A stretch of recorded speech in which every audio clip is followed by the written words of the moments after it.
This is the 20th season of Bass Talk Live. BTL is presented by Bass Cat Boats, Strike King Lures, AFTCO, Pro Guide Batteries, Spro, Gamakatsu, The Bass Tank, Denali Rods, Beatdown Outdoors, and Sunline. BTL coming at you.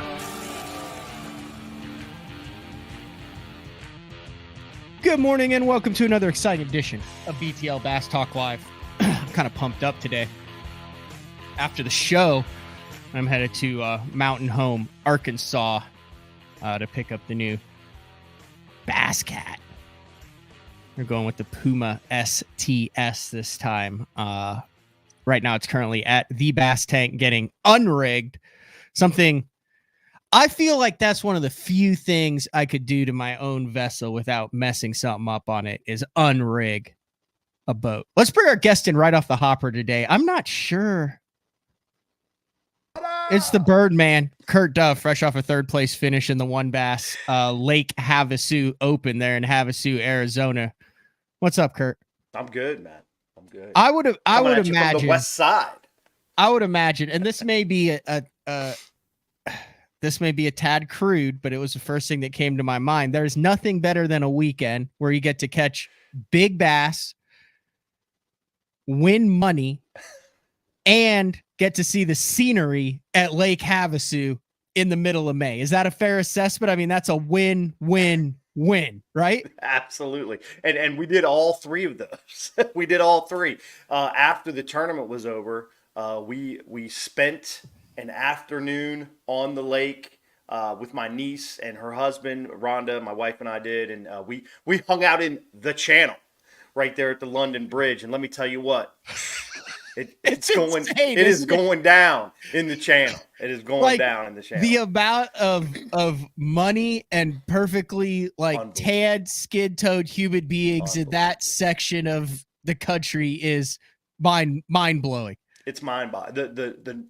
The boats are crazy. They're so loud. They're just, the money goes through there, just parade. It's just like a parade. It's like when you were, for us 50-year-old folks, when we grew up, they used to, in the small towns, they used to do the, the drive around on Fridays and Saturday nights. Oh yeah. No, I did that in Decatur, Illinois, down Elba. Yeah. We would go to the snow cone shop. Exactly, man.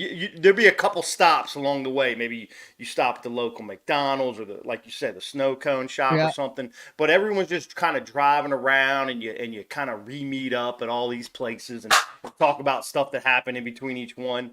But anyway, that's exactly what's going on in the channel. Except it's with $1 million boats and no clothing. That's exactly right. And lots of alcohol. Yeah. But yeah, man, it's Lake Havasu is a very cool place from a bass fishing perspective, not only the visiting perspective like we've been talking about, but man, it is just a really neat lake. It's got everything, from the river to deep offshore grass to, shallow wood cover when the water's up and flipping tulies and stuff like that. It's probably one of the so there's a lot of lakes out west that I'm learning more and more that are so versatile. It's a lot of fun to fish out there for sure. We'll get back to that. When I brought you in though, I was saying I've known you a long time, but are you a mechanically inclined dude to where if someone was like, hey, put this graph on your boat or mount this trolling motor, are you capable of that? Or are you one of the guys who lets someone who knows what they're doing put it on? So I want to invite a friend. I want to invite a friend. Now, I think that I can do it, but I need the committed reassurance. Yeah, that's right. But at the same time, I want to dig my own hands in there. I want to make sure all my cables are straight. I want to zip tie up or tape up everything so that when something does go, I know exactly how to get in there, what to do, what to look at. But I need to phone a friend.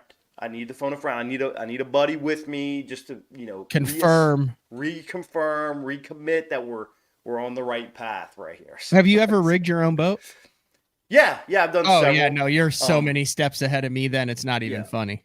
So you talk about unrigging and Yeah. awesome that you're running the STS thing. Did you run the Puma this past year? No, Cougar. Oh, you ran the Cougar. Well, Yeah, I ran a Cougar. I gotta say so all the listeners know I'm running a Puma STS, and I got mine in mid-January, and I haven't really done any videos or anything on it because this is my first Bass Cat. I wanted to really you're a Bass Cat dude. Yeah, I wanted to wait and kind of get the vibe. Anybody can just go through a new boat like, oh yeah, it's got compartments, it's got this. Well, I'm ready now.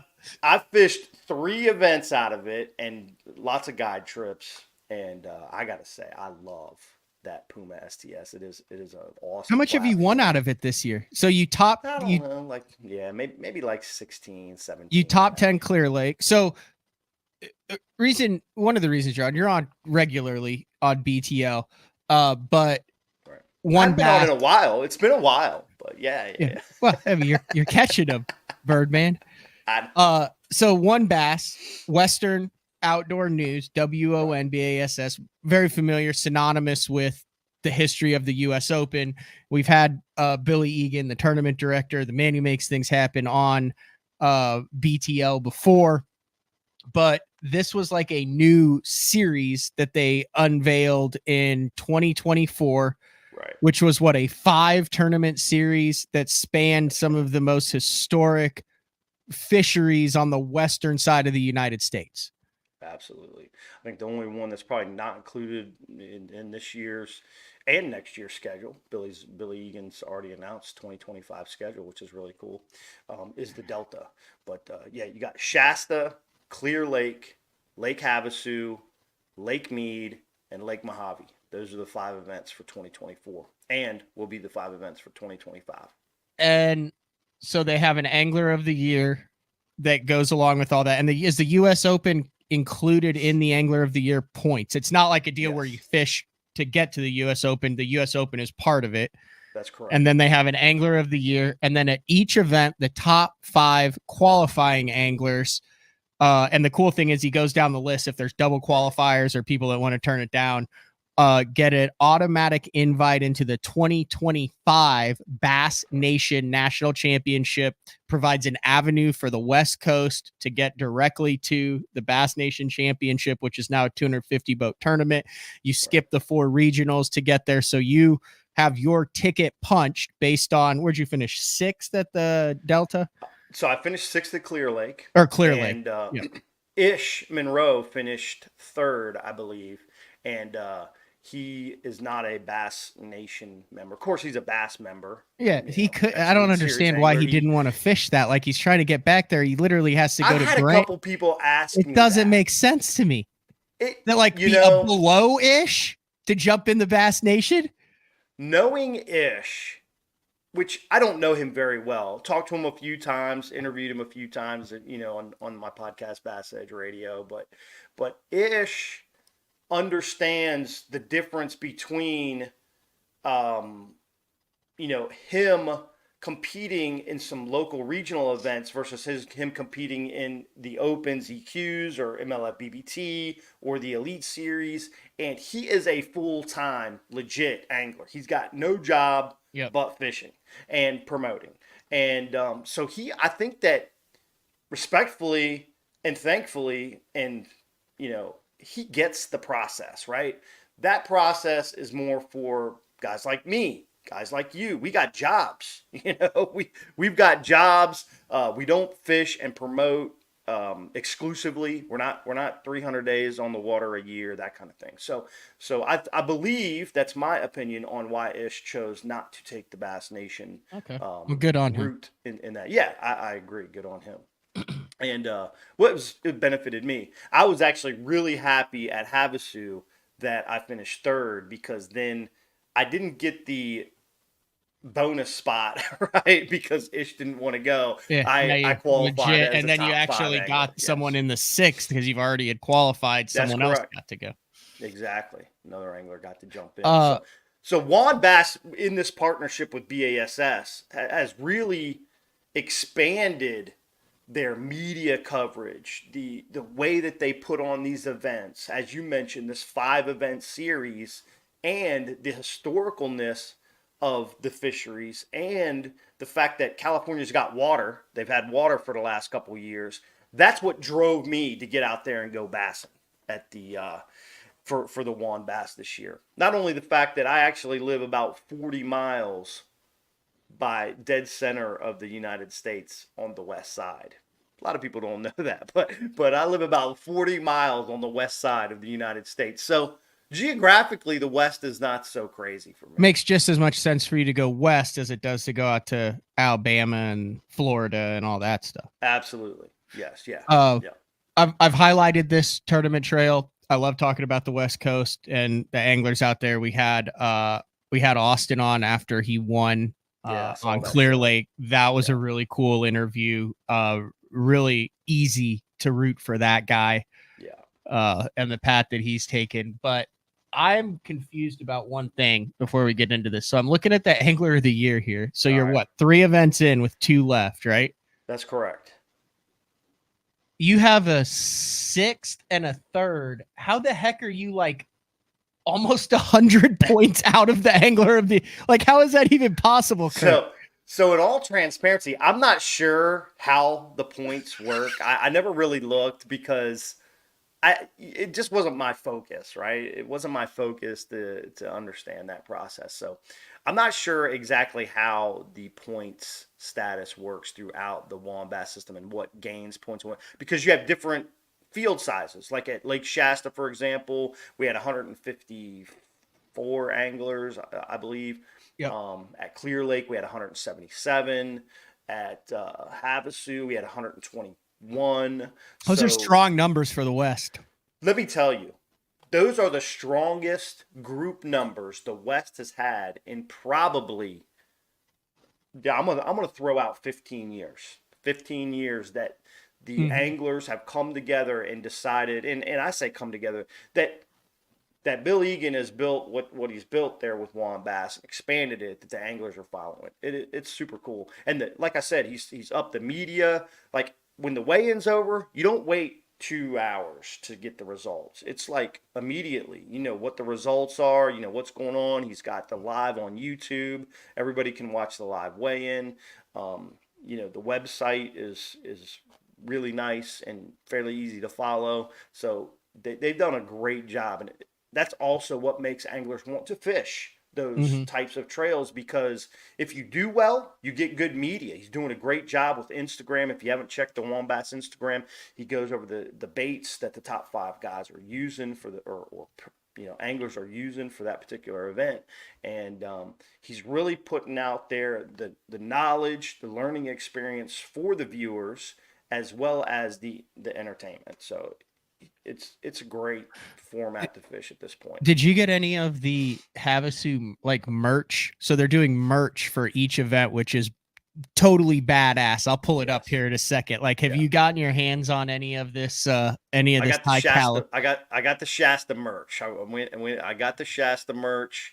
I did not get the Havasu shirt yet. I probably should get, and I'd have. Oh, you gotta get one. Shirt. Like these are freaking killer tees. Nice stuff. Yeah, it's nice stuff. So. And I don't get paid or anything for this. This is just see the one right there at the bottom, the Mount Shasta one. I love that one. Of course, he launches these shirts at each event. They're not just like obviously he hasn't launched the Mead shirt yet. He hasn't launched the Mojave shirt yet. Oh, I gotta get a Mead one. So it's dude, I mean, I'm telling you, they're doing a great job. It's a lot of fun to fish out there. The reason to go back and tell you talked about the AOY standards. Yeah.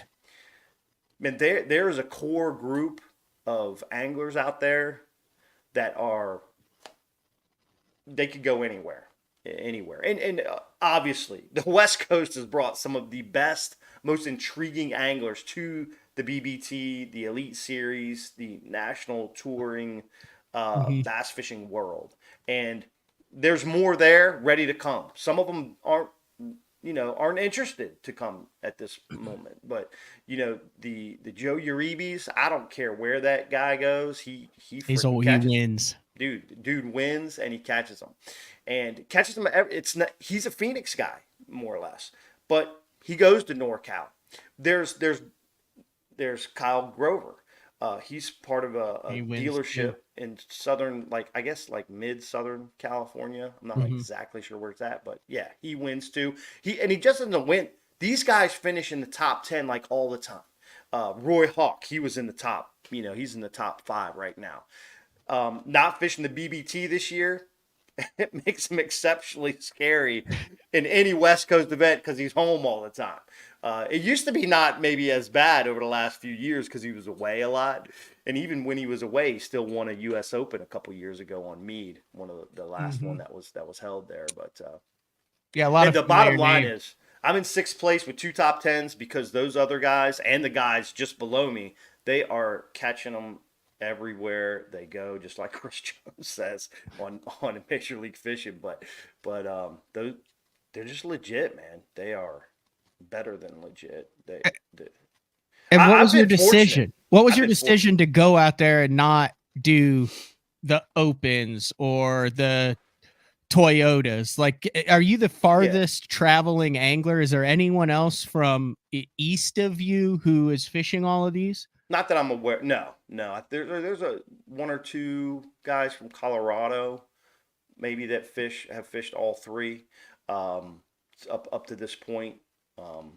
But what drove me to fish these events is, number one, I thought the fishing would be exceptional because California got water 2 years ago, and they've continued to get water in the lakes. And when water's up, fishing's good in general. It's the same here at Lake Amistad at my house. When the water's up, the fishing's good. And it doesn't mean it's terrible when it's down. It's just really freaking good when it's up. So I thought the fishing would be really good, and it has been.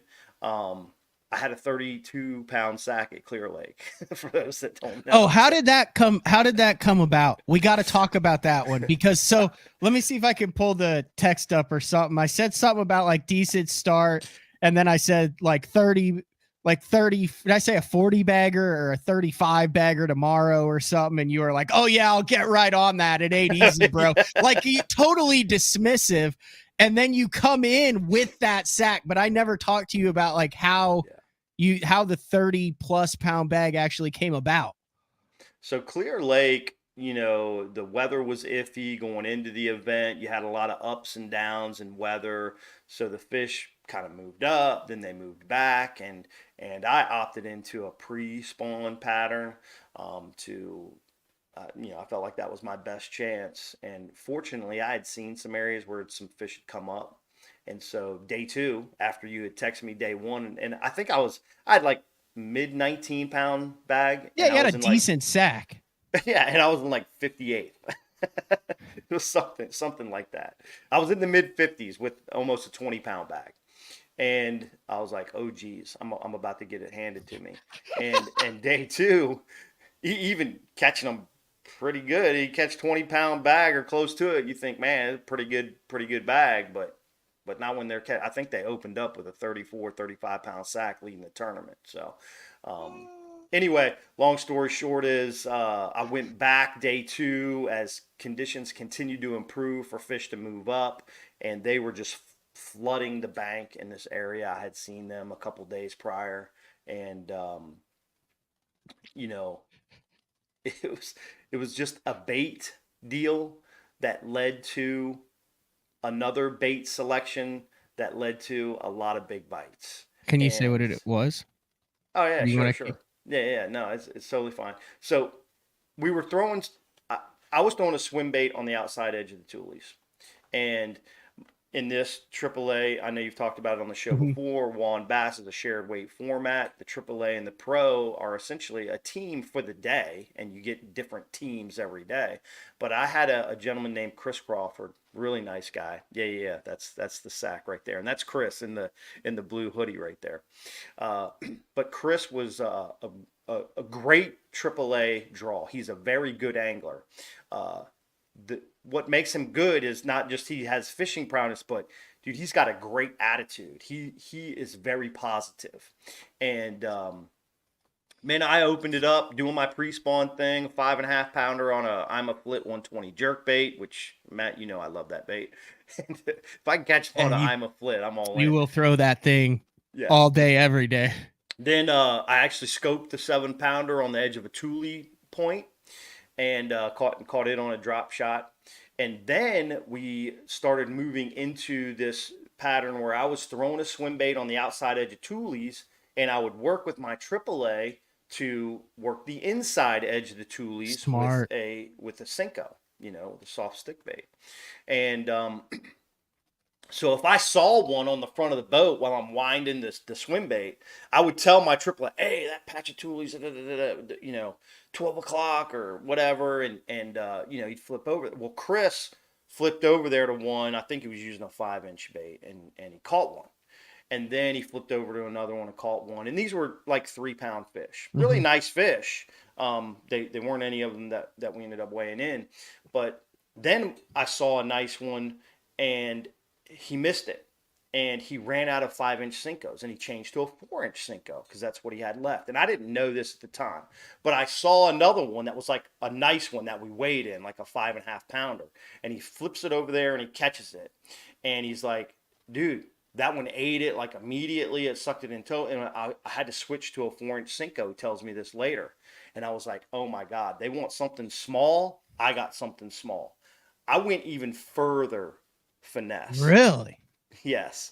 We went up to this area where I could see them floating, and it was very difficult to get them to bite in practice. When I say floating fish, I don't mean you see them on forward-facing sonar. I mean you see them like with your eyes. Steve Kennedy, where when the first Elite Series went there, you'd look at a dock and there'd be a 70-pound limit floating under the dock, just visually looking right. at. Yeah. And the lake is up, so there's all this hardwood or bushes out from the vegetation that's flooded because the lake was down and all this new growth happened.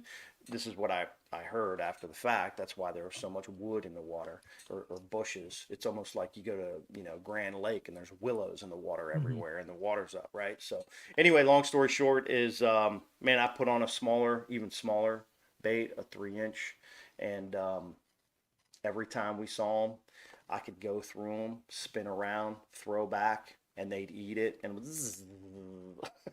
was just freaking. And when you have a big day like that, I caught another 7-pounder like a couple 15, 20 minutes on a spinning rod in bushes. This is all on spinning rods. Most of them around bushes, some of them around docks, but yes, it was all Panger 101 spinning rod. Spin to win. I found the text thread. This is actually pretty funny from April 17th. I said, solid start. You said, fishing kind of sucks. I said, really? It looks like a slugfest. You said, I don't know how to catch them. Just junking. They got something I don't. And understanding. Right. That's exactly right.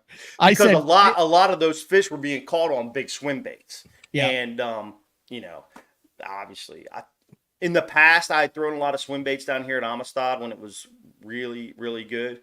But the swim bait world has changed significantly over the last 10 years. And I just haven't kept up with it as much. And these anglers are throwing the latest, greatest garage baits and some, small company manufactured baits. And they are good at what they're doing with them things. So, anyway, just not my forte. You're still throwing a mission fish in an osprey with the lead in it that's all disintegrated. Actually, I was talking to a new friend that I've made, Randy Pearson out there. He's talking about a LA slider. When's the last time you heard of an LA slider? Wow. Got to be a long time ago. 20 years. Yeah. 20 years, man. So I said 55 bags over 20 and it sucks. You said, yeah. I said, maybe you can bang out a 40 rack tomorrow. I'm talking like I'm 20 years old. You said crying face emoji. I said, what? You said, maybe. I said, just a smooth 40 bagger. No big deal. Just 5 8-pounders. You said easy. Then I said, I could sense the excitement. Tongue in cheek. You said, it's rough, bro. Yeah. Then the following day, you sent me that picture, and I'm going to say exactly what you said. You said, you're right. This shit's easy. 32.44. That's exactly what happened. Yes. And we weren't getting a lot of bites. And I think a very few guys or anglers were getting a lot of bites, and but when you got a bite and you were throwing the right stuff, it was a big bite, and I didn't back it up with anything great. Day three, a mediocre, just under 20-pound sack, but the reason for that was a conditional change, and I've told a couple people this. I was actually more proud of my day three 20-pound bag than I was my day two 32-pound bag because of the adjustments that I had to make. I made some right adjustments to catch 32, obviously, but I made some miraculous adjustments to catch 20 on Like, what'd day you do? three. So I had to totally went down, ran my pre-spawn pattern, caught a nice one on a dock. I didn't really get anything on the jerk bait and the couple toolie patches I was targeting there with the forward facing sonar, and I ran back up and I was like, no problem. I'm gonna go in there with my little finesse bait, and I'm gonna crack. That's a secret another bait. You don't want to 30-pound tell people what that is, do you? I It's just a think 3-inch finesse bait. I think that it's an extreme move from a lure perspective that paid off. Okay. And I think Continue. You can tell me after the show. I'll I think badger it you. could pay off again. No, I mean it's the 3-inch Cinco deal, right? Yeah. But I just don't think people take it to that far extreme. The only reason I had a 3-inch Cinco, I actually had them in my rain jacket pocket, right? And it was cold every morning. I wear my rain jacket every day, but I had them in my rain jacket pocket because in the practice, like I was telling, the weather was up and down. I was trying to judge the mood of the fish on beds when they were on beds a couple days before the event started, before we had this huge cold front, and I was wacky rigging a little 3-inch. Okay. Sorry. Back to the final day. Yeah. So the final day, the adjustment. So Clear Lake has a lot of algae started to bloom because it was getting real warm very fast, and the wind shifted to the east or from the east and started pushing in some dirty water and algae into the area where I cracked them on day two. And I was in there at like 12 o'clock. I had gotten there about 9:30, and it was about 12 o'clock. I still had 3 fish, and I just totally bailed on it. I had like 3 hours to fish, and I went sight fishing, and I just went down a couple banks and started seeing some fish and started plucking them off one by one by one by one. And nice. That's how I ended up with 20 pounds. Yeah. If I sight fished all day that day, I probably had mid-20s. And Ish had a giant bag day three, a 32-pound sack, and he actually caught a 10 off a bed and several others, but he obviously knows better places to look than I do. He's been to Clear Lake a few times. So the first one was at Shasta. Yeah, Shasta, Highland Reservoir. Yeah, let me show this video, and then we'll just get a quick recap of that because I don't think people understand Shasta. But like you were just like, hey, video? You're like, hey, hope you're having a better day than I did today. This was like in the tournament. I'm assuming your AAA took this video. That's correct. Let me watch this because I would like to hear the story on this. Yeah, you can see it right there. So it's hailing right there. That's why the boat is completely white. It is hailing like crazy. We had like 4 or 5 squalls come in like that. That was day 3 of the event. That's that new Puma STS. I freaking love that boat. But anyway, yeah, man, it was a crazy weather scenario. Up in NorCal, they had been getting a lot of rain. They continue to get a lot. I don't know about they're still getting rain, but that's why California is so wet. Is all the systems that have been coming off the ocean. There were still some. I think 7 days I was there, 4 days practice, 3 days the event, and it rained 5 out of the 7 days. It was That's cold lovely. every day, like between 35 and 50 degrees at best. And yeah, we had some crazy hail come in. I actually caught a fish and called like 30 seconds after that video. In the hail. It was I guess it would have to be dropping barometric pressure if it was hailing. Yes, I would agree. Well, I think it was just steady because it was rainy for 5 out of 7 days. I would like those 5. Like if I went and fished that next year. That's like kind of the whole thing's kind of my jam, isn't it? the Shasta was a lot of fun. I learned a lot the first time I'd ever been there, and they've got some monster spots. They don't catch a ton of the big ones, but they do have them available. I think there were some 6s and 7s weighed in the tournament. And that you just get a lot of bites. It's kind of like Smith Lake, Alabama, in a way. There's some possibilities to catch some giants, but you catch a lot of spotted bass. One more thing on the West, then we'll take a break. We'll come back. We'll talk about some relevant industry news. You're a guy who makes your living in the industry and fishing, have fished on every tour under the sun, fishing the MLF Selects, fish on the FLW Tour, fish the Opens, fish the Toyotas, fish the Elite Series, have qualified for everything multiple times. Very accomplished angler on the water. So, and what are you, like the North American King of Hayabusa? What is it called? What's your title? General Manager. Manager. Which is a couple rungs below the king. But I'm not. I have a king that I serve. Okay. So I'm a couple of rungs below. But one more thing from the West, which this is just kind of interesting how this came about. So I came across the July 2007 issue of Bass West USA, which my first published article, which is right up there, was in Bass West USA, called Kill Switch Engaged. It was about the guy who invented the kill switch and then got Ray Scott to implement it into all the tournaments. And I also, maybe my very first one was the Grant Golbeck Freaks of the Deep with the 16-inch Upton custom poured worm on Falcon back in the day. That was a trip. You want an adventure, go to Falcon with Grant Golbeck. But I digress. So Western, I'm just perusing this magazine recently, and something jumped out at you. Yeah, well, the first thing that jumped out at me was the Stratus aluminum back then for $12,995 brand new. Like, that's a pretty strong. And that's with a motor, not oars. Yeah, no, that's with a 60 horse on it there. And then you literally go like a page later, and it's the True Tungsten congratulates Boyd Duckett on his Bassmaster Classic victory. Lake, yeah. Plus the True Tungsten, remember that? That was a big deal. That was such a trendy company. King Kong back in the day. Tungsten world. Yes. Yeah.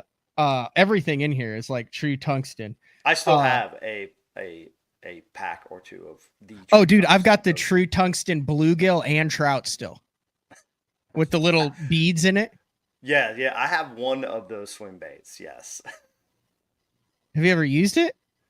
I think I've thrown it a couple times here at Amistad back in the day. We threw it over bluegill beds. Yeah. All right. Next page. I got to do a Where Are They Now interview with Gabe Bolivar. Oh, nice. What the heck happened to Gabe Bolivar? Gabe, he won. No, his brother won the cup. He was $1 million winner. No, that's Bennett. Oh. Bennett. This is Gabe Bolivar. Remember, he was in the Ranger. He had the accident. Like, he got, I think he had like an accident in the boat, but he was on pace with Cody Meyer, Brent Ayler, Michael Bennett, that whole group of young, like kind of West Coast guys that were the next second coming of the FLW Tour. Yes. Because that was back when they had the Western Series and they had, East meets West. They had all kinds of cool stuff going on. Yeah. Money was flowing.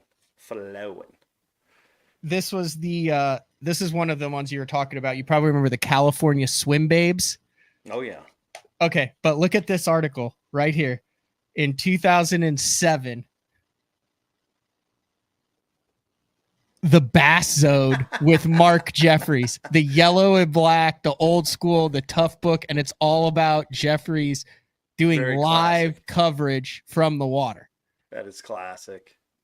Let me read a line in here. He's 44 years old, which is scary because I remember when I first started working for him, I was like, this guy's pretty intense and I'm not sure he enjoys life very much. Like, he was very like, rah, when he was 44. And I'm like not that far off from that. Jeffries is a 44-year-old founder of the website that specializes in on-location coverage of professional bass fishing. Jeffries and his friends, Drew Smith, Brent Conway, and University of Oklahoma communications intern Matt Pangrak spend hours serving fishing fans. Blah, blah, blah. That's fabulous. Yeah. That's where it all began. There he is, like in the boat. He had the merch, the whole 9 yards, like I'm doing now. Here he is interviewing a young Brent Ayler in a Snickers jersey. Wow. Anyway. The Chevy logo on there when Chevy was big with FLW. Yeah, so when I first met him, he had a yellow, like canary yellow wrapped Chevy Avalanche. It was obscene, Kurt. Like this thing was like where I grew up, we had the chicken car, and it was for a place called Kreckles, and they literally like molded this chicken front onto like a Cadillac and then put a tail on it and then painted it like a rooster. It was like the famous car around town. That was Norman, Oklahoma's version of the chicken car, was Jeffrey's gaudy wrapped Chevy Avalanche. Because this is before wraps were like a thing, right? So when you saw it, multi-pieces. It was a showstopper. Yeah. Well, Hallman ran the OG Bass Zone boat wrap. I think even Hallman was running the Bass Zone wrap in the 07 season. That was when Jeffries went all in. He did not have a sponsor, and he was from Norman, Oklahoma, and Jeffrey said, well, I'll wrap it for you, and that way you can fish. And I don't think he paid Hallman anything. I think his payment was the wrap. So he would, which is vintage Jeffries, which would be like how he got the wrap. But I mean, he's like I said, extra media exposure. Did they have the Hallman files or anything? Yeah, we did like articles because I remember my first article was with Sean Goodwin. Okay. About a crankbait deal, and then my next like 6 articles were the sophomore season with Brad Hallman. There you go. I remember there was a series of some type. Yeah, so. This magazine is introducing everybody to a new frontier and finesse. Wacky Jighead. Yeah, I remember that the actual Flick Shake had just come out, and we went to Beaver Lake for a college tournament in 2007 because that's when it first came out. Right. And caught the crap out of spotted bass on them. Very fun. Still very effective technique. Not used mainstream. Yeah. Well, I'm showing pictures, and I'm not even. To 3-inch. I saw somebody in the chat talk about the 3-inch Senko. They were saying that it's a Western, a West Coast. Western guy's been on the 3-inch, said Clay. Yeah. So I'm going to show this. I did not get clearance for this, but I've gotten asked.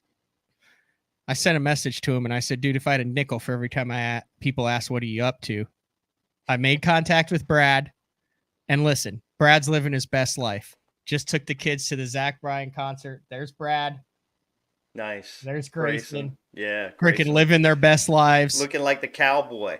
Yep. Hitting it out, spending time with the kids. Brad's happy, looking forward to Sooner football season in the SEC, and A-okay. So there's your Brad Hallman update for all those who have been asking, which is a lot of people. I mean, dude, he made like a big impact over those years when he tried to qualify and then got in. Absolutely. All right, let's take a quick break. When we come back, let's dive into some industry stuff. It is BTL on a Tuesday with the Birdman. What up? Kurt Dove will be back right after. The new Puma STS has been redesigned from the ground up. With the angler, design, function, and performance in mind, nothing on this new offering was compromised, and the only thing carried over from the previous version is the name. Based on the Soft Touch series hull that started with the flagship Jaguar, this new model is nimble and performs incredibly well at all speeds with either a 250 or 300 horsepower engine. Featuring a new 96-inch wide-body footprint, this hull measures out at 20 foot 7 inches in length. Industry-leading design coupled with tournament-winning performance. The Puma STS from Basscat. Feel the rush.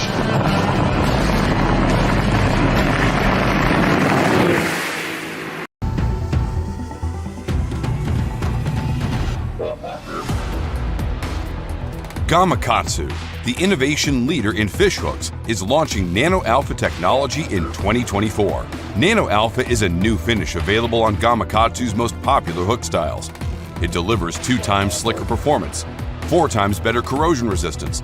Nano Alpha technology makes the world's greatest fish hooks even better in 2024 to help anglers catch more fish. Born in Japan, using technology, innovation, and precision, Sunline produces the widest selection of fishing lines at the most technologically advanced line factory in the world.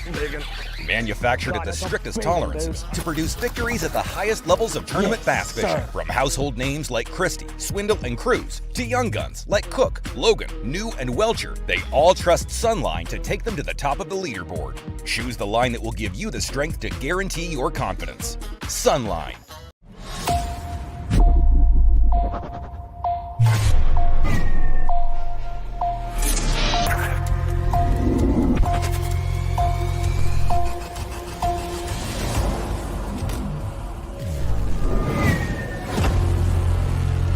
Everything you need, one legendary brand. Top one, Strike King. It's definitely a lot colder today. Man, I really need to make this cut.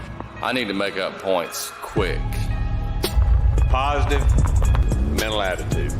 I hope they stay where I found them. Are they even pulling water? Too far. I hope nobody else. Man, it's too windy. The water's too high. Avco, keeping you comfortable on the outside, no matter how you're feeling on the inside. All right, welcome back. BTL on a Tuesday, talking with Kurt Dove. Before the break, I listed a few of your accomplishments, job titles, etc. So we get like a double dip here. We get like the angler, the high achieving angler, and an industry perspective. All kinds of stuff going on. Let's first talk about, and I talked a little bit about this with Milliken yesterday during the show. He's very integral with the Sixth Sense and kind of their product development line and what they have coming out. Right.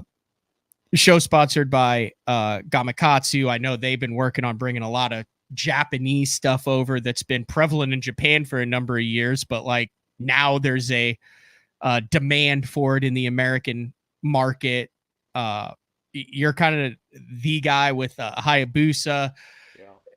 Have you noticed a shift, a change, the trends as to the type of hook that is now becoming highly sought after in the States? And like what does that kind of change look like? Yeah, I feel like, everybody's looking for the next thing, with forward-facing sonar. Obviously, anything, jig head oriented is very popular. We came back out with the FPJ 960, which is a very nice little, ball head jig. Nothing too fancy, but it's got some nice weight on the shank to really kind of balance it out. We are also introducing a couple new products that have been in the works for a couple years. A mid-stroll jig head. It's actually a tungsten jig head for mid-strolling that Daisuke Aoki, former Elite Series angler, maybe one of the first true mid-stroll top 10s at Lake Chickamauga. I remember that. He was smashing them on a fluke style bait and doing the mid-stroll, shaky, spinning rod kind of whole deal, and actually catching fish mid-column, mid-water column. And so that's going to be coming through at ICAST. But what we're seeing is all of these different forward-facing sonar style of products fly off the shelves really quick. Retailers can't get enough of them. They just can't get enough. They're still buying the fundamental hooks, the round bends, the EWGs. We actually have 2 new hooks that we're launching. One's called a crossbreed, which is a cross between an EWG and round bend hook. And then we're also launching a narrow gap EWG because finesse seems to be the continued process. It's either real big or real small to me is what I'm seeing a lot of. So we're having a narrow gap 956, which is our medium wire EWG hook, but the hook point is much closer to the bend of the hook, so that if you put a smaller plastic on it, you don't have an EWG hook that's just wrapping way down into the plastic. It's just a smaller gap, so it looks more natural. But so those are a couple things that we're doing that. But the deal with the entire industry, from what I'm hearing, is hard bait sales are down a lot, especially shallow water hard bait sales. Square bills, those types of baits have really fallen off the face of the earth to a degree. I actually had a chat with Ott Defoe about a couple months ago, talking about, which is OG, his garage series, the Rapala garage series baits they were doing very, very, very well. Oh, you couldn't even get them when they first came out. I remember it was like the biggest thing, and everyone was like, "Why didn't we?" Like, it made total sense. You bring back that bait, you put it in the freaking colors, it is done. Yeah, you got stock everywhere now. Yeah. I'd love that. Cliff Pace would be a great person to talk to with his. I know. I'm supposed to get him on the show. That he'd be a great conversation. I know he's fishing EQs now as well, right? He was telling me how much he sucked at the last tournament, and then I'm like, "Oh, well, Cliff didn't have a good tournament. We're fishing in the same area, saw each other a bunch." He's like, "Oh, this is just great, isn't it?" I mean, like vintage Cliff Pace. And then I look at the damn standings. He's in like the top 25. I was like, "Oh, must suck at your bad tournaments at top 25." That's Cliff Pace for you right there. Holding down 123rd over here. but I'm not bitter about that. So those are kind of some of the trends that we're seeing. I was fortunate. Actually, I was able to go fish with some guys at Tackle Warehouse before the Lake Havasu event. We went to Mojave about a week and a half ago, and it was great to kind of pick their brain, listen to what they are seeing in the sales perspective, and it's definitely, as we all know, the forward-facing movement. When did that jig head start to pick up? When was it where it was like, we got a lot of places here that are requesting a jig head? So really, from a mass standpoint, it was just 18 months ago. Really? Yes. Now, you've seen this develop through the time, but from a consumer standpoint, people really weren't picking up on it until really last summer is when it really got crazy. And now I think you've seen everybody shift over to wanting to understand this technology even more. I think, I know for a fact early on, when Justin Lucas and Josh Bertrand, I think one of the first real exposures of the new style forward-facing sonar, I think it was Scott Martin back at Lake Cherokee, or not Lake Cherokee, Lake Cumberland, that really initially started. 2017. Yes. Christie also on Lake St. Clair. Actually, I'm going to have Mike McClellan on. Mike McClellan is actually the first person to win a tournament, a major tournament with Panoptics.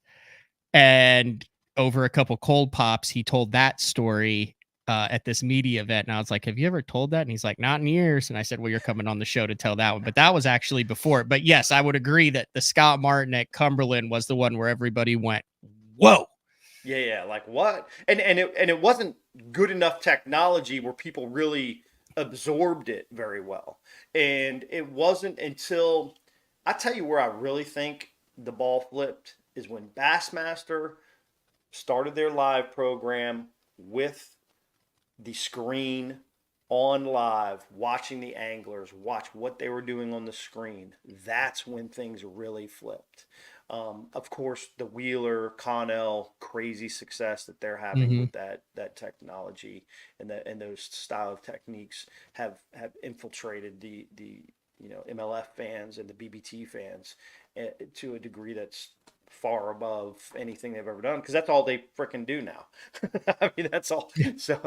So I was actually watching the heavy hitters deal, and no slight against those guys, but a little bit tougher to use forward-facing sonar down in Florida. Not as much as the deal, especially with conditions the way they are, the grass growth. You see Coulter jacking them on frogs, and I saw Becker flipping, flipping hydrilla, and some different things going on the last day or so when I was looking at that Of course, Takahiro's throwing a bladed jig.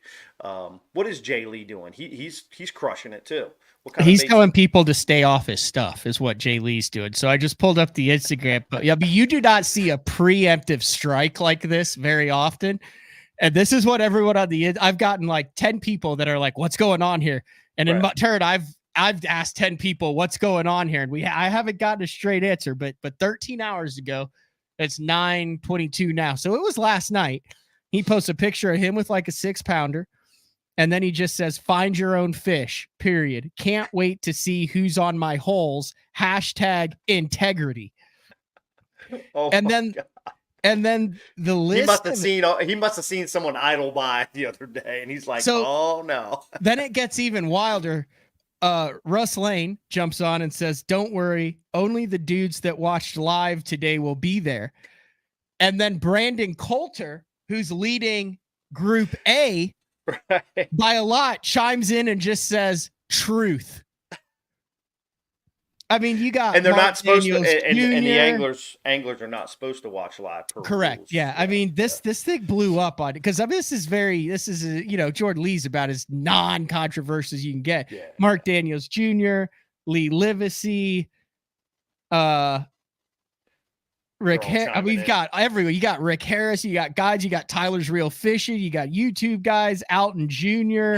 You got guys from Duck Dynasty chiming in on this. You got Darian Craig. You've got a iced tea mogul chiming in on it. Darian Craig. Y'all sweet tea. Shout out to Darian Craig. Jesse Wiggins. John Hunter. You got Cal Lane. I mean, everybody's in on this thing. And this is just the Instagram since I don't do Facebook. Yeah. But I'm really not sure what's up. I think it might have just been a preemptive strike having an inkling. I mean, I'm sure someone might have done a drive-by or something. Like, is that kind of, you think that was like someone did a drive-by, knew where he was, knew that he was going to make the knockout round, and Jordan just wanted to let him know in a roundabout way, stay off my stuff. Yeah, or if you're watching live, maybe there's some stuff in the background where you can tell, areas that he's fishing. Somebody just posted, I guess he's frogging. He's frogging, yeah. Which is the same thing that Coulter's doing, is frogging. Which was a big deal because apparently they're the only ones that are frogging, and now everybody's frogging. So the question asked, how does everybody end up getting that memo? The frogging memo. We can't have a tournament without something going. Like Absolutely not. I feel like all the one bass tournaments have just been clean. And you'll have an occasional clean open. The difference for Jay Lee this year is he doesn't have to fish the rest of the season with those guys. And now that he doesn't have to, he can just speak his mind. He can just say, hey, look, I've seen this happen in the past. I don't want to see it happen right now. Yeah, he's on a free roll. He's on the roll. And he's doing great in the AOI. What's he, second in Bassmaster Elite Series AOI? Yeah. Yeah. And they're going to Wheeler and Smith for the next two. But then the guys right behind him are the Johnston brothers in like third and fourth.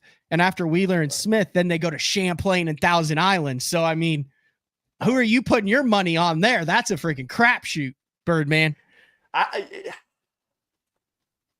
It is a crapshoot. But I don't think the Johnstons are quite as strong as Champlain. That's a little out of their, hardcore guaranteed finishes. Is it a guarantee that Trey McKinney's going to win this thing in top 10 the last four? No. I think the smallmouth is going to play. It always shakes stuff up. It always does. Even last year when Welcher won. He was on the verge of collapse at Champlain, and he brought it back in. He reeled it back in on day two. So the smallies are crazy. You know that. They move. They're constantly moving. The time of year they're going, they're not sticking anywhere for the most part. So it should be, it's going to come down to who's looking at them on the LV62. I feel like every tournament, every open, I need to just put a veiled threat post out just to stir the pot about. Hey, How's your fantasy team doing right now? Okay, I have that right down there. I have it written down, fantasy fishing. I think I'm in the top like 94, 95%. Not fantastic, but are you still like number 1 or in 2 in the world? No. I was killing it. I was in the top 50. In the world? In the whole kit and caboodle, yes. That's the world, the universe. Like, I mean, this thing is the globe, bro. Okay, my bad. You got guys in Mumbai picking their fantasy teams. So yeah, I was in the top 50 in the Earth universe, and I kind of fell off a little bit at Murray. Who was your bad pick? It got me. God, I would have to go back and look. I picked Welcher. It didn't turn out good. Yeah, I can't remember. Where my I picked Swindle, but I'm still in the top 99%. Okay, you got a chance. You got a chance.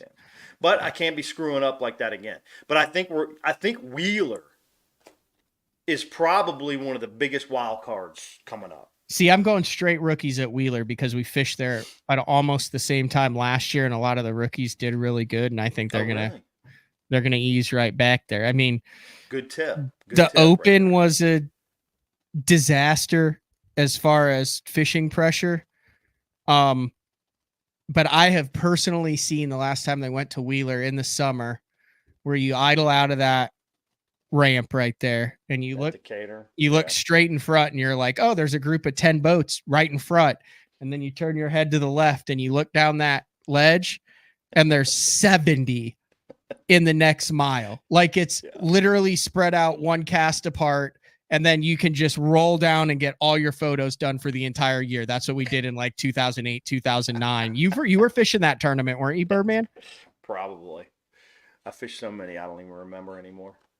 If it was 08, 09, and it was a Bassmaster Eliter, I was there probably. You don't remember that? Taco was straight across next to the bin thing. Kennedy was way up on top. Oh, that was when Taco, he caught him on a topwater on a shell bar. Just catching awesome fish on a swim bait. Okay, you weren't at that one. Okay. That was 09. Yep. That was 09. Yeah, that was nuts. Yeah. That was the one that I believe it was that same year that Yusuke came in just hot to the ramp early, blew the no wake, yelling, screaming, driving his boat, standing on the seat, like crouched down, driving, bangs it into the dock and starts yelling, snake, snake, snake. Oh he had a gigantic snake in his boat. I remember that. It was down there by the console. What year was that? Were you at that one? Was that same tournament? I was not there. So the last Wheeler event that I fished from the Elite Series perspective was the Starks and Duckett controversy. Was that the tornado one where they had the tornado at the weigh-in? I just remember the Duckett Starks controversy. That no one has ever talked about that one. The rumor on that one is pretty interesting. Rumor was Starks, the Duckett's boat, turned on the electronics, got a couple waypoints, and they were roomies. Yes. I believe. Yes. And got a couple waypoints. While Duckett was asleep in the middle of the night. Showed up at the waypoints together, and Duckett wasn't happy. Starks was like, what do you mean? This is all good. And anyway, controversy continued. And it was basically right across from the ramp too, on a shell bar. Yeah, it was just down the ramp, just down from the ramp. Yep. So they get all these guys in looking for the snake, and you can see it, and then it goes through like, I can't remember what he had a skeeter. It goes through like the rigging hole. It goes through the rigging hole in it. They never found the snake. It never came out. They couldn't locate it. It was somewhere in the boat in the hull. It was a 4+ foot long snake. They never found it. It is 100% still there in that boat somewhere. And like Yusuke is not a snake guy. No. So he had to fish the rest of the year knowing that there is a 4.5 foot mystery snake somewhere in his boat that at any point in time might make an appearance. I'm sure he had to fog the thing out, right? He had to fog it out. I have no idea. Yeah. What else you got, Kurt? Man, I don't know. Let's see latest stuff. I appreciate the tips on the fantasy fishing deal. I wanted to mention classic pattern at Havasu. I finished third there. Had a couple big fish. Catching big fish in the morning, that was kind of like my thing. That's why I did well. The first 3 hours of the day, I could get a couple big bites throwing a popper. And that had to be a fun bite. it was fun. Flush, swirl, or suck. That could be taken. All three were going on. All three were going on. Every one of them exhilarating.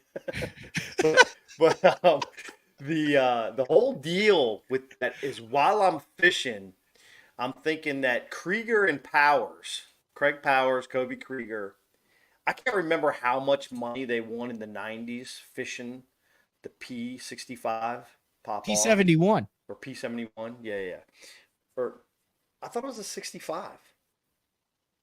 Google that up. P65. No, it wasn't.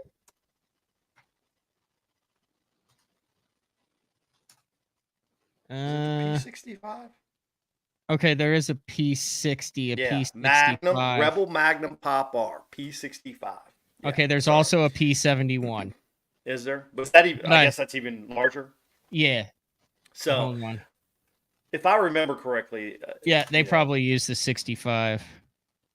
And in the late 90s, those guys won more tournaments in the Tennessee, Virginia, North Carolina area post-spawn, fishing that bait under willow tree. This is a great time of year to fish that bait. Right now, go to your local lake.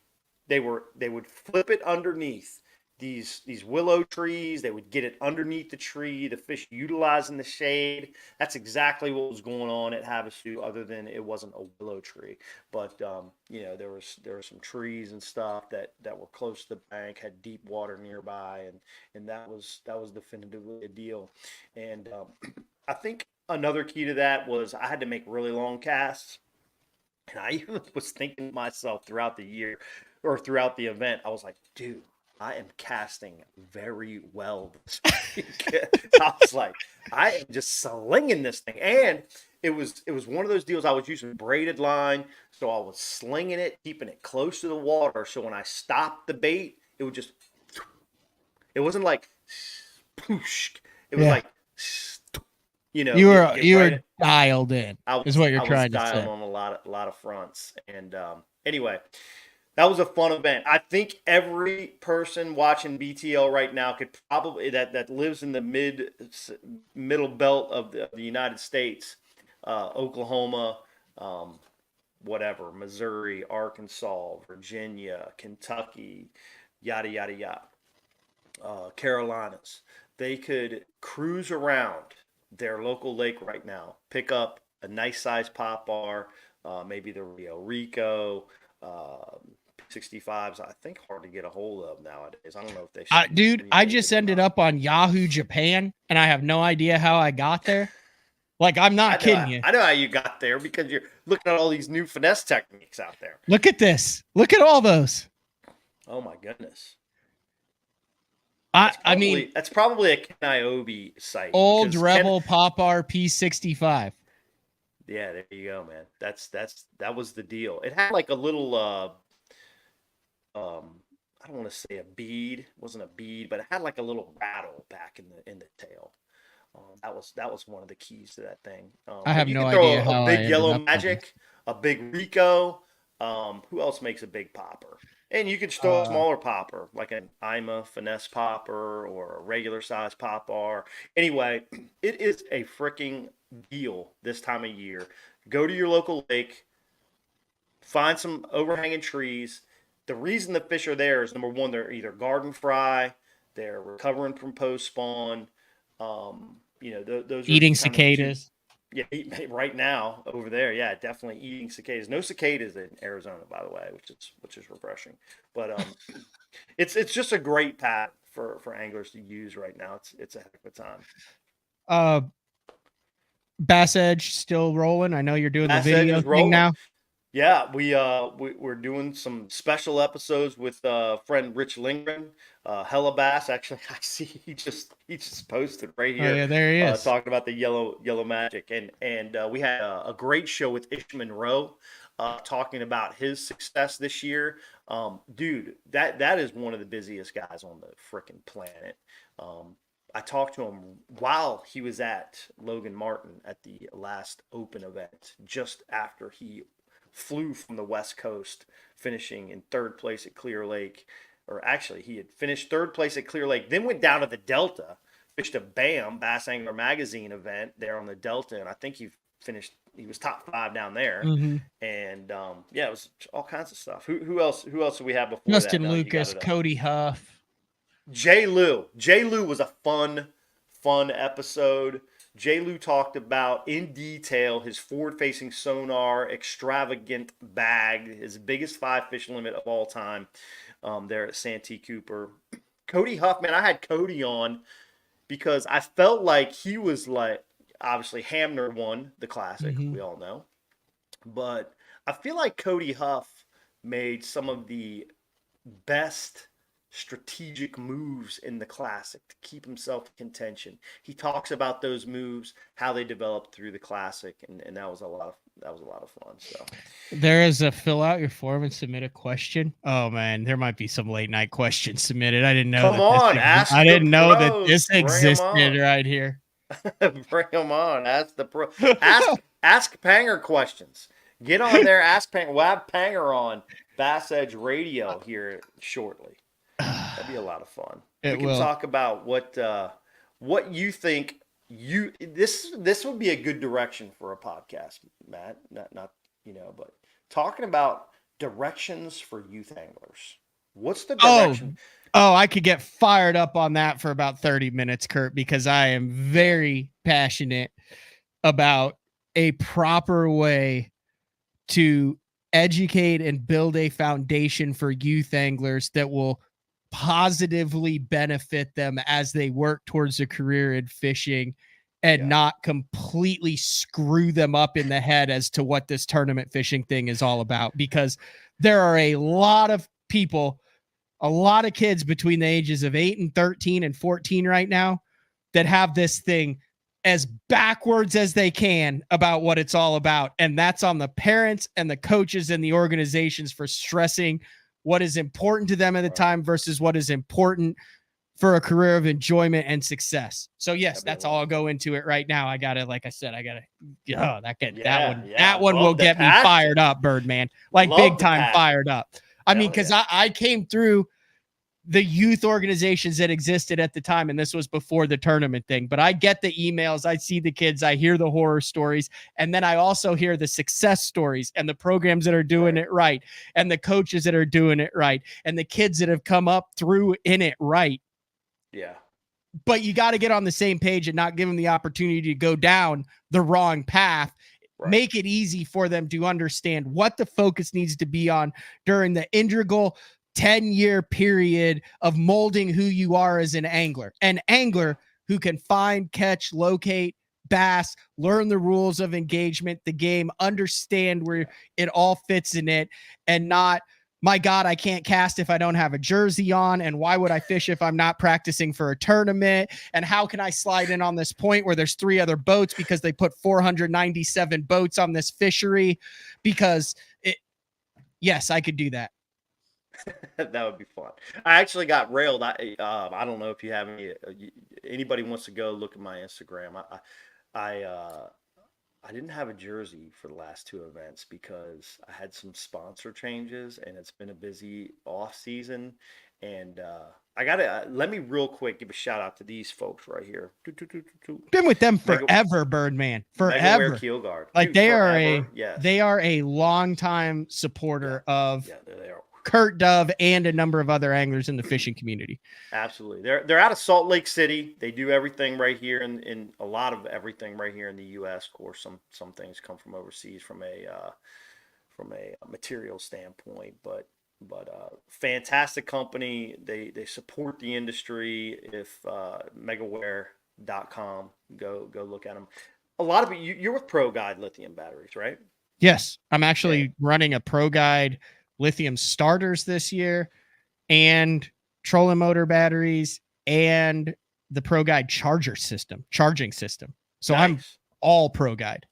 So the Pro Guide, or any kind of lithium battery that so many anglers are moving to now, MegaWare has a product called a battery guard, and basically it is a cushion that sits underneath the battery in the battery tray to absorb shock from, obviously, boat runs and even trailering your boat. So they're in the forefront of a lot of things. You can look at all their products at megaware.com. If you're running lithiums, you need to look into the battery guard. It's an easy thing to place right in the bottom of your battery tray, and it's going to give you even more longevity for those products that you buy. Like there it is, the battery guard right there. It's yep, there you go. Oh, this cool. is one that's kind of under the radar. The radar. You can cut it very easily. There's the graph that shows the shock and rattling, you might call, through a system of when you're running your boat. So it really protects those lithiums, keeps you on water, and gives you that I don't even say there it peace is of right mind. there. It gives you what you need to place that. That's a cool little product. It is a very cool product, and really needed in the lithium world. I'm not saying that lithiums are temperamental by any means, or that they're well, I will say they're fragile. You know, there's a lot of little batteries in one big battery to make lithium. So they need to be well protected. So thanks for showing that. But big shout out to my folks at Ryan and Tori over there at Mega. I haven't had a jersey. I've worn a jersey like 4 times ever. Like every time I make a Bass Nation, like every time I made the state team, I had to wear the jersey, and that's it. Right. That's the only jersey. Right. Like my whole thing is like when they say, hey, you have to wear a jersey, then I'll wear a jersey. Until then, I'll wear the AFCO, and then I'll safety pin the Bass sticker. Yeah, the Pass logo on. Right. That's awesome. So yeah, it's I appreciate your passion on the kids deal.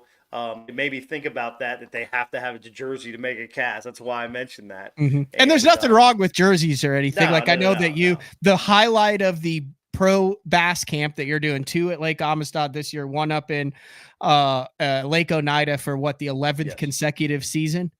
Yes. You've come on, you've talked about it a lot. 2011. So 2011 to 2024. 13 years. 14 years. 13.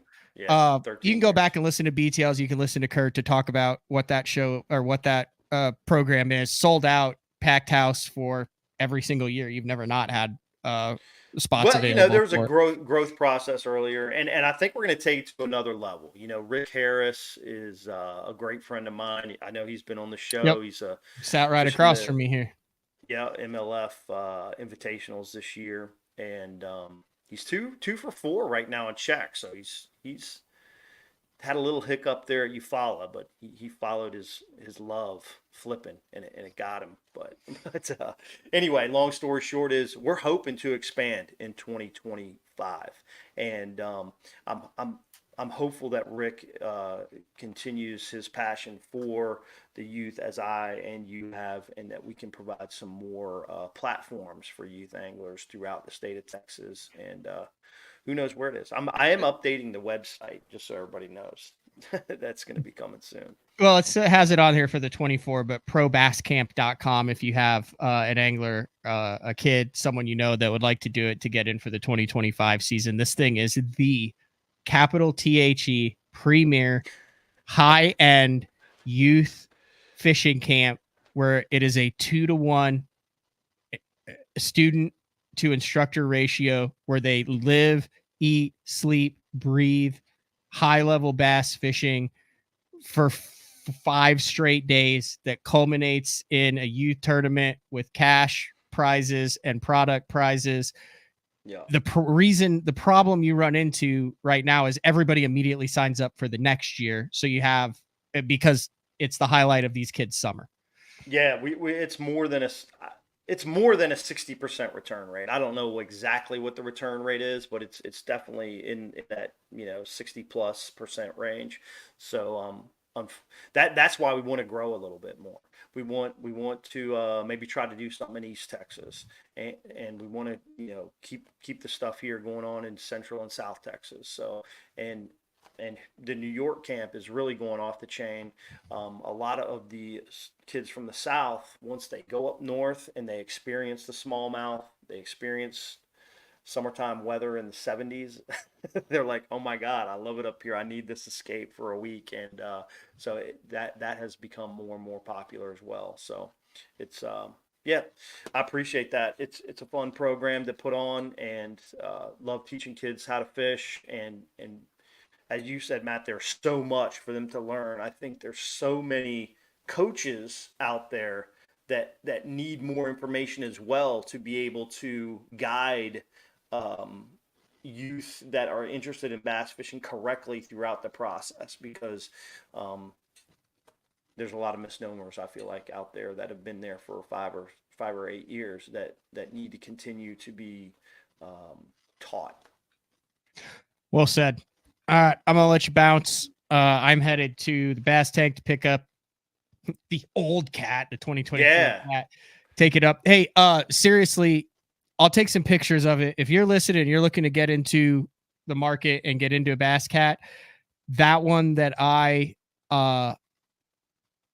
just ran for the past year and a half and had for sale, 0 issues with it. If you're serious and want, contact me, let me know. I'll post some pictures on Instagram, and then I'll put you in touch with the right man. I don't deal with that type of stuff, man. I'm not good with rigging or. I'll tell you what, that Puma is such an awesome boat. I brought it down here to Del Rio. It was I'll enjoy it. First new Puma STS down here in Del Rio, and within 4 weeks, somebody already spoke for it. Yeah. Like, so it's a Cougar. God, it's a 2023 Cougar FTD 250, 2 HDS Live 12s, Ultrex, 8-foot poles, ready to roll. Got the whole package. Pro Guide batteries, I assume. A lot of finishes between 45th and 70th out of it, so it's an above average boat. Does it come with a spinning rod and reel? Yeah, comes with the spitted rod and reel. Awesome stuff, man. Matt, thank you so much for having me back on BTL. If folks want to check more out about the WAN Bass, which Matt's talked about already once or twice this year on the show, maybe more, but go to wanbass.com, check out the program. They've already announced the 2025 preliminary schedule and dates based on, and there's such a great opportunity for folks interested to go out west and fly in and be a AAA. It's just like, 5 days. Fly in, be a AAA 3 days, fly home. It is. Go experience one of these phenomenal awesome lakes. Yeah. I would do it. I'd be out there fishing them. The opens are like right on top of them this year. It's just one of those deals where I really don't have a desire to go out and fish out west with 0 practice days. That's a great recipe to get your ass kicked. And also a good way to empty the pocketbook. Spend a lot of money and go home. So basically like any Vegas trip. Right. Well, and honestly, Matt, I mean, that's why I'm there. I'm there because I'm at the point now where I'm just picking to choose what I fish. I still want to fish a series, whatever it is. I fished the Toyotas last year. I picked 4 events so I could get in the wild card deal, and had a ton of fun and picked events that I wanted to fish, not just followed a specific circuit or whatever. But when the Wall Bass come out with theirs, I was like, oh, I want to follow that circuit. So I'm just basically picking and choosing what I want to fish now, because I feel like if I'm having fun and I'm wanting to be there because I'm wanting to fish that place, that, it breeds success. And if you have an off day, you're not like just devastated for the. It's like it doesn't. Here. I don't want to be at this lake. And with WAN Bass, you fish 3 days. If you're dead ass last, you still fish 3 days of fishing. And you just have to deal with the very disappointed AAA on the second day. But that makes it worth the trip because you get to. I mean, it's just fun. Go out, have fun, enjoy the deal. Don't get all wrapped up about BTL. I just need a DAL shirt. DAL. A dead ass last shirt. Not somewhere you want to be. Not somewhere you want to be. But a lot of us that have fished for a long time have been there before. So I'll tell you the first time. So I was watching a little bit of the heavy hitters yesterday. There's less than an hour left, and Wheeler was like 4 or 5 pounds below the top 10 cut line. Right. I watched him break off a fish out of a brush pile. They're in those 18-foot nitros, I think. So they have to bring their own tackle, but like he didn't bring enough 3/8 ounce weights. He was having a difficult time figuring out what rod he wanted to tie his stuff on. He was stream of consciousness. Like I have never seen Wheeler rattled on the water, and he was genuinely rattled. Like it took him like 7 minutes to get everything like rigged up again. And he's below the cut line with an hour left in an every fish counts format in the heavy hitters. I mean, okay, I don't want to exaggerate. It's not like he was like spun out, but it was not the precision surgical that we're used to with Wheeler, where we're like, all right, now let's tune in with 45 minutes left and watch him crush dreams and break hearts. Like he was genuinely a little bit rattled. Like I'll be interested in talking to him about it, but it was a weird, it's kind of like watching a Tom Brady or someone like not make a game winning drive. Right. I never seen it before, to be quite honest. That's what that can do when you're not in your own equipment and you've got to be ready and adapt. A lot of people don't know that the Bassmaster Classic used to have a limit on tackle and rods, and folks didn't realize that. A lot of folks today don't realize that was part of the game back in the day, and it's part of it. Makes things difficult. Nick, like I've had zero issues with the last two motors on the boat. That was back in 2019 and 2020 that I had that with the shift actuator. So that was 2 boats ago. I had no issues at all with this one. It's a good boat. Even then, it's just a fix. You just fix it. It's just a shift actuator. Under warranty. All right, guys. Kurt, I'm gonna let you go. Like I said, I know you've been busy. I know you've been traveling. Yeah, man, I enjoyed it. Watching your journeys out there. You guys seem to be in like a couple, fun days of exploring, little hiking, getting out, seeing some of the stuff out west, and then back in the studio. You got it, man. Hey, I appreciate it. Good to be here, and we'll see everybody on the flip side. You can catch me on my IG, Kurt Dove Fishing, and yeah, man, we'll be back again. Can we get a dove call? Can we send it out with the dove call? I think that you're better at it than I am. Well, you have to do you do not know how a morning dove sounds. It goes. No, it's like a whistle, right? See, I don't do the roll tongue very good. This is gonna get a lot of views. Roll the tongue. No, top of the mouth. I'm done. Have you not ever heard them on the power lines? Dude, I got them living in my carport. All right. See you, Birdman. Later. All right, that is the one and only Kurt Dove. I am gonna regret that. So it's Kurt. But all right, that's all we got for today. All right, I said I was working on something for tomorrow. I got a guest that I'm really excited about. This dude is a character, a staple of the fishing community. He's been around for a long time. He fishes like 48 regional to national level tournaments a year. Jim Moyna. We're probably going to talk for like 2 hours because I don't know him incredibly well. Like I said, I've been working for like 2-3 months. Well, since the start of the open season, he pulled up. I was like, dude, we got to get you on BTL. He's like, yeah, I'm in. And then every time I call him, he's like, oh, I'm practicing for this Toyota. I'm practicing for this deal. I'm practicing for... I'm like, do you ever not fish? That's all he does is fish. And he's got a bunch of great stories. Go back to maybe some old the Fujifilm days, some of the FLW days. He's like the father of the football jig up in Minnesota is what I'm hearing. He's pioneered a lot of techniques, and the dude is just a massive fish head. So Jim Moyna tomorrow. Big shout out to Kurt Dove for jumping on. That's all we got. We'll talk to you tomorrow. See ya.